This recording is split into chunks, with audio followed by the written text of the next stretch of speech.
Rudal andalan NATO jadi sampah, Ukraina tak sanggup tembus pertahanan Rusia. Rusia mengklaim berhasil menangkal serangan rudal andalan buatan salah satu negara peserta NATO. Klaim Rusia ini secara tersirat dibenarkan oleh musuhnya, Ukraina, sebab negara tersebut sudah tidak lagi menggunakan rudal yang diberi nama Storm Shadow ini. Pertahanan udara Kremlin, terutama sistem seperti S-400 dan Pansir S-1, telah menjadi duri yang terus-menerus di sisi Kiev. Pada 12 Januari 2025, Kementerian Pertahanan Rusia mengklaim telah menjatuhkan 6 Storm Shadows.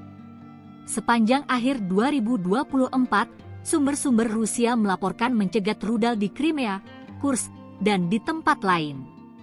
Mereka sering menampilkan puing-puing di saluran Telegram seperti Rybar. Rudal Storm Shadow tampaknya mulai jarang digunakan oleh militer Kiev dalam perangnya melawan Moskow. Padahal, rudal tersebut sempat digembar-gemborkan menjadi game changer di perang Rusia melawan Ukraina. Mengutip Tribunnews.com, rudal Storm Shadow Inggris oleh Ukraina ini kurang efektif menghadapi Rusia dan sistem pertahanan udaranya yang terbukti tangguh. Sejak Desember 2024, pesona rudal ini mulai memudar.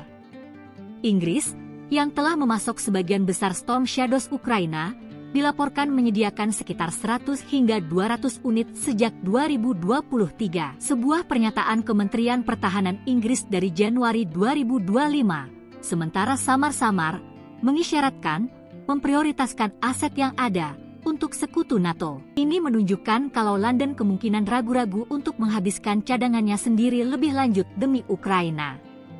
Rusia, tentu saja, tidak tinggal diam sementara Ukraina menggunakan senjata ini. Pada 12 Januari 2025, Kementerian Pertahanan Rusia mengklaim telah menjatuhkan 6 Storm Shadows selama upaya serangan terhadap Oblast Bryansk.